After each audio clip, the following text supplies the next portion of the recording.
जिस पर मनुष्य किसी भी चीज से अधिक भरोसा करता है, जब उसी से अपमान और तिरस्कार प्राप्त हो, मन तृष्णा से भर जाता है।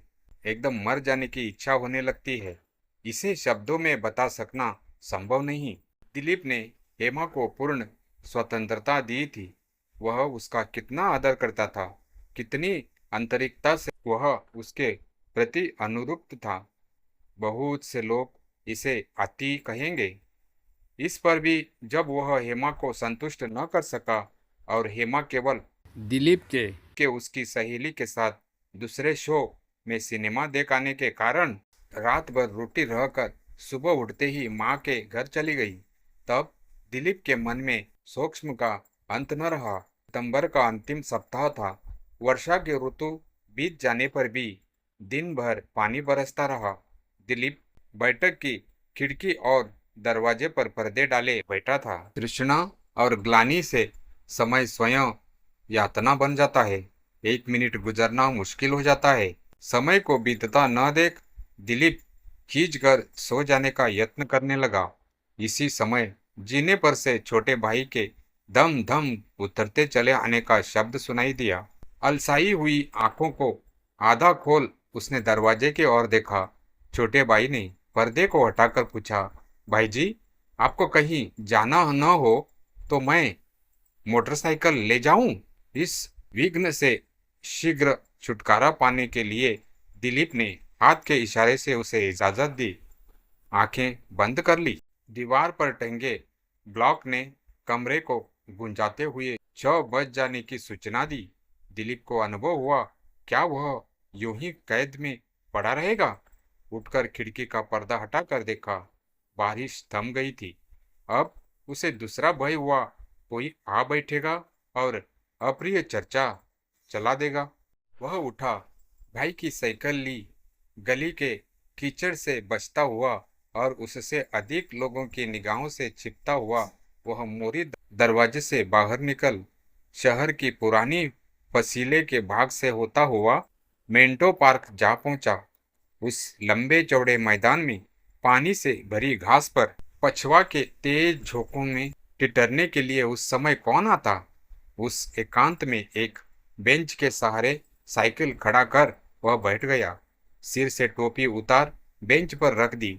सिर में ठंड लगने से मस्तिष्क की व्याकुलता कुछ कम हुई। ख्याल आया, यदि ठंड लग जाने से वह बीमार हो जाए, उसकी हालत खराब हो जाए, तो वह चुपचाप शहीद की तरह अपने दुख को अकेला ही सहेगा। किसी को अपने दुख का भाग लेने के लिए न बुलाएगा। जो उस पर विश्वास नहीं कर सकता, उसे क्या अधिकार कि उसके दुख का भाग बांटने आए? एक दिन मृत्यु दबे पांव आएगी और उसके रोग के कारण हृदय की व्यथा और रोग को ले उसके सिर पर सांत्वना का हाथ फेर उसे शांत कर चली जावेगी। उस दिन जो लोग रोने बैठेंगे उनमें हेमा भी होगी। उस दिन उसे होकर हेमा अपने नुकसान का अंदाजा कर अपने व्यवहार के लिए पछताएगी। यही बदला होगा दिलीप के चुपचाप दुख सहते जाने का। निश्चय कर उसने संतोष का एक दीर्घ निश्वास लिया। करवट बदल ठंडी हवा खाने के लिए वह बैठ गया। समीप 3 फलांग पर मुख्य रेलवे लाइन से कितनी ही गाड़ियां गुजर चुकी थी। उधर दिलीप का ध्यान न गया था। अब जब फ्रंटियर मेल तूफान वेग से तीव्र कोलाहल करती हुई गुजरती तो दिलीप ने उस ओर देखा। लगातार फर्स्ट और सेकंड के डिब्बों से निकलने वाली तीव्र प्रकाश से वह समझ गया फ्रंटियर मेल जा रहा है। 9:30 बज गए। स्वयं सहे अन्याय के प्रतिकार की एक संभावना देख उसका मन कुछ हल्का हो गया था। वह लौटने के लिए उठा। शरीर में शैथिल्य की मात्रा बाकी रहने के कारण साइकिल पर न चढ़ वह पैदल पैदल बोंग बाग बादशाही मस्जिद से टकसाली दरवाजे और टकसाली से माटी दरवाजे पहुंचा। मार्ग में शायद ही कोई व्यक्ति दिखाई दिया हो। सड़क किनारे स्तब्ध खड़े बिजली के लैंप निष्काम और निर्विकार भाव से अपना प्रकाश सड़क पर डाल रहे थे। मनुष्यों के अभाव की कुछ भी परवाह न कर लाखों पतंगे गोले बांध बांध कर इन लैंपों के चारों और नृत्य कर रहे थे और जगत के यह अद्भुत नमूने थे। प्रत्येक पतंगा एक नक्षत्र की भांति अपने मार्ग पर चक्कर काट रहा था। कोई छोटा, कोई बड़ा दायरा बन रहा था। कोई दाएं को, कोई बाएं को, कोई आगे को, कोई विपरीत गति में निरंतर चक्कर काटते चले जा रहे थे। कोई किसी से टकराता नहीं। वृक्षों के भीगे पत्ते बिजली के प्रकाश में चमचमा रहे थे। एक लैंप के नीचे से आगे बढ़ने पर उसकी छोटी परछाई उसके आगे फैलती चलती। जो जो वह लैंप से आगे बढ़ता, परछाई पलट कर पीछे हो जाती। बीच बीच में वृक्षों की टहनियां की परछाई उसके ऊपर से होकर निकल जाती। सड़क पर पड़ा प्रत्येक भीगा पत्ता लैंपों के किरणों का उत्तर दे रहा था। दिलीप सोच रहा था, मनुष्य के बिना भी संसार कितना व्यस्त और रोचक है। कुछ कदम आगे बढ़ने पर सड़क के किनारे नींबू के वृक्षों की छाया में कोई श्वेत सी चीज दिखाई दी। कुछ और बढ़ने पर मालूम हुआ कोई छोटा सा लड़का सफेद कुर्ता पायजामा पहने एक थाली सामने रखे कुछ बेच रहा है। बचपन में गली मोहल्ले के लड़कों के साथ उसने अक्सर पोमचे वाले से सौदा खरीद कर खाया था। अब वह इन बातों को भूल चुका था, परंतु इस सदी में सुनसान सड़क पर जहाँ कोई आने जाने वाला नहीं, यह पोमचा बेचने वाला कैसे बैठा है? पोमचे वाले के क्षुद्र शरीर और आयु ने भी उसका ध्यान आकर्षित किया। उसने देखा, रात में सौदा बेचने निकलने वाले इस सौदागर के पास मिट्टी के तेल की डिबरी तक नहीं। समीप आकर उसने देखा, यह लड़का सर्द हवा में सिकुड़ कर बैठा था। दिलीप के समीप आने पर उसने आशा की एक निगाह उसकी और डाली और फिर आंखें झुका ली। दिलीप ने और ध्यान से देखा, लड़के के मुंह पर पोमचा बेचने वालों की सी चतुरता न थी, बल्कि उसकी जगह थी एक कातरता। उसकी थाली भी पोमचे का थाल न होकर घरेलू व्यवहार की एक मामूली हल्की मुरादबादी थाली थी। तराजू भी न था। थाली में कागज के 8 टुकड़ों पर पकौड़ों की बराबर डेरियां लगाकर रख दी गई थी। दिलीप ने सोचा, इस ठंडी रात में हम ही 2 व्यक्ति बाहर है। वह उसके पास जाकर ठिठक गया। मनुष्य मनुष्य में कितना भेद होता है, परंतु मनुष्यत्व एक चीज है जो कभी कभी भेद की सब दीवारों को लांघ जाती है। दिलीप को समीप खड़े होते देख लड़के ने कहा, 1 पैसे में एक एक डेरी, 1 पैसे में एक एक डेरी। एक क्षण चुप रह। दिलीप ने पूछा, सबके कितने पैसे? बच्चे ने उंगली से डेरियों को गिनकर जवाब दिया, 8 पैसे।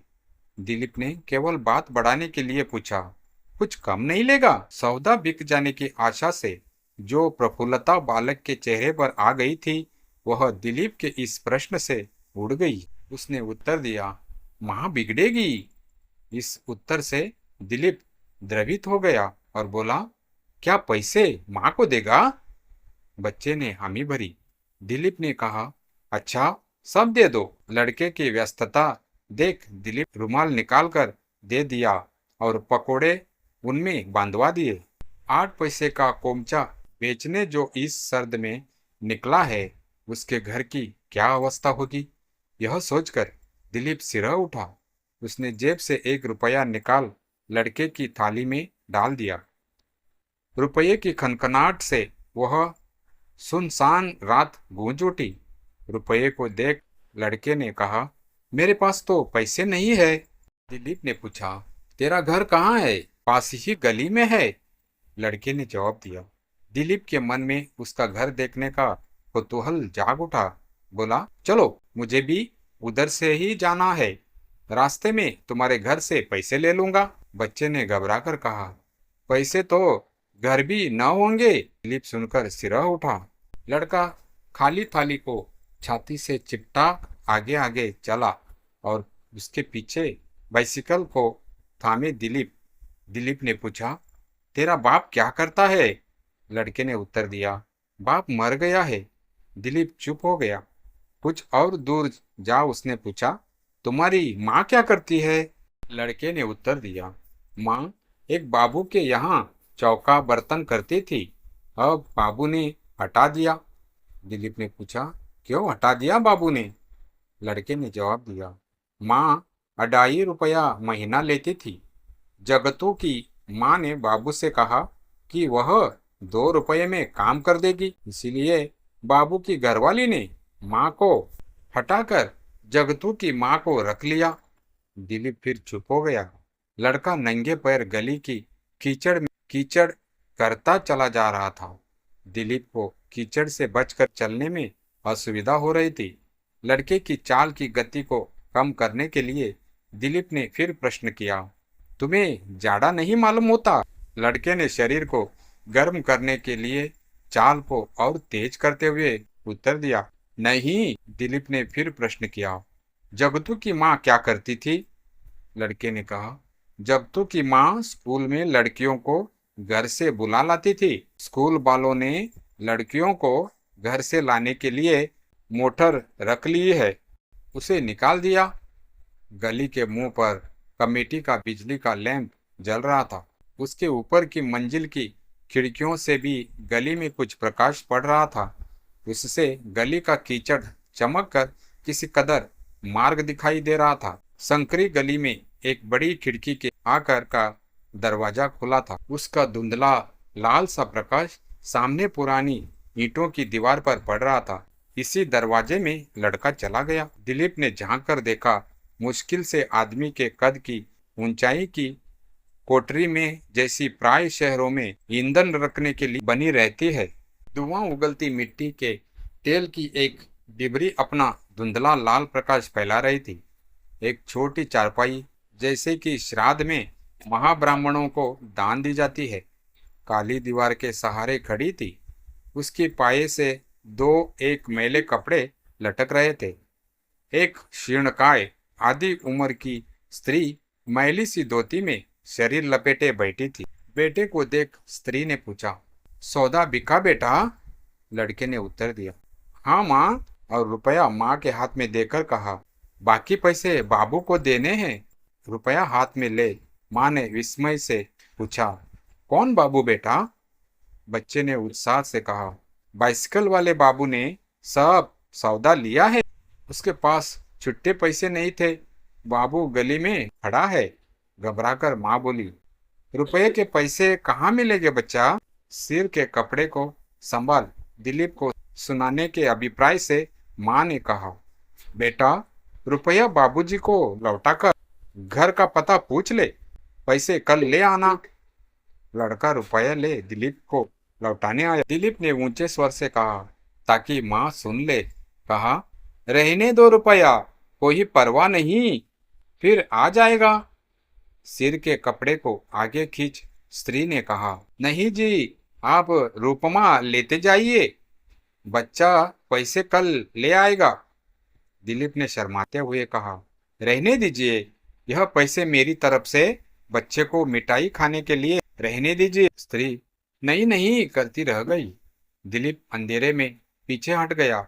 स्त्री ने मुरझाए कुमलाए पीले चेहरे पर कृतज्ञ और प्रसन्नता की झलक छा गई। पया अपनी चादर की खूंट में बांध एक ईंट पर रखे पीतल के लोटे से बांह के इशारे से पानी ले उसने हाथ धो लिया और पीतल के एक बेले के नीचे से मेले अंगोछे में लिपटी एक रोटी निकाल बेटे का हाथ धुला उसे खाने को दे दी।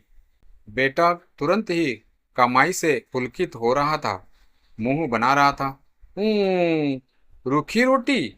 माँ ने पुचकार कर कहा, नमक डाला हुआ है बेटा। बच्चे ने रोटी जमीन पर डाल दी और ऐंठ गया। सुबह भी रूखी रोटी?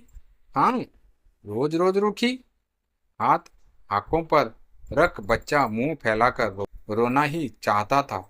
माँ ने उसे गोद में खींच लिया और कहा, मेरा राजा बेटा, सुबह जरूर दाल खिलाऊंगी। देख, बाबू तेरे लिए रुपया दे गए हैं, शाबाश। सुबह मैं तुझे खूब सौदा बना दूंगी, फिर तू रोज दाल खाना। बेटा रिझ गया। उसने पूछा, माँ तूने रोटी खा ली? खाली अंगोछे को हिलाते हुए माँ ने उत्तर दिया, हाँ बेटा, अब मुझे भूख नहीं है, तू खा ले। भूखी माँ का बेटा बचपन के कारण रूठा था, परंतु माँ की बात के बावजूद घर की हालात से परिचित था। उसने अनिच्छा से एक रोटी माँ की ओर बढ़ाकर कहा, एक रोटी तू खा ले। माँ ने स्नेह से पुचकार कर कहा, ना बेटा, मैंने सुबह देर से खाई थी, मुझे अभी भूख नहीं, तू खा। दिलीप के लिए और देख सकना संभव न था। दांतों से ओठ दबा वह पीछे हट गया।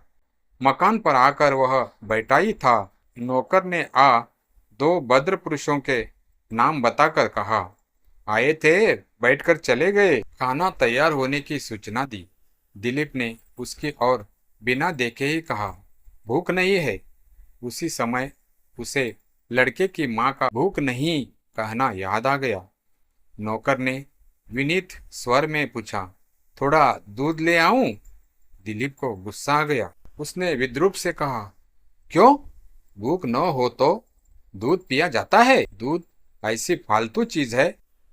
नौकर कुछ न समझ विस्मित खड़ा रहा। दिलीप ने खींच कर कहा, जाओ जी। मिट्टी के तेल की डिबरी के प्रकाश में देखा वह दृश्य उसकी आंखों के सामने से हटना न चाहता था। छोटे भाई ने आकर कहा, भाभी ने यह पत्र बेचा है, और लिफाफा दिलीप की ओर बढ़ा दिया। दिलीप ने पत्र खोला। पत्र की पहली लाइन में लिखा था, मैं इस जीवन में दुख ही देखने के लिए पैदा हुई हूँ। दिलीप ने आगे न पढ़ पत्र फाड़कर फेंक दिया। उसके माथे पर बल पड़ गए थे। उसके मुंह से निकला, काश तुम जानती दुख किसे कहते हैं। तुम्हारा यह रसीला दुख तुम्हें न मिले तो जिंदगी दुभर हो जाए। दोस्तों, आपको यह कहानी कैसी लगी हमें कमेंट अवश्य करें। साथ ही वीडियो को लाइक करके मेरे चैनल कहानी कुंज वॉइस को सब्सक्राइब जरूर करें। धन्यवाद।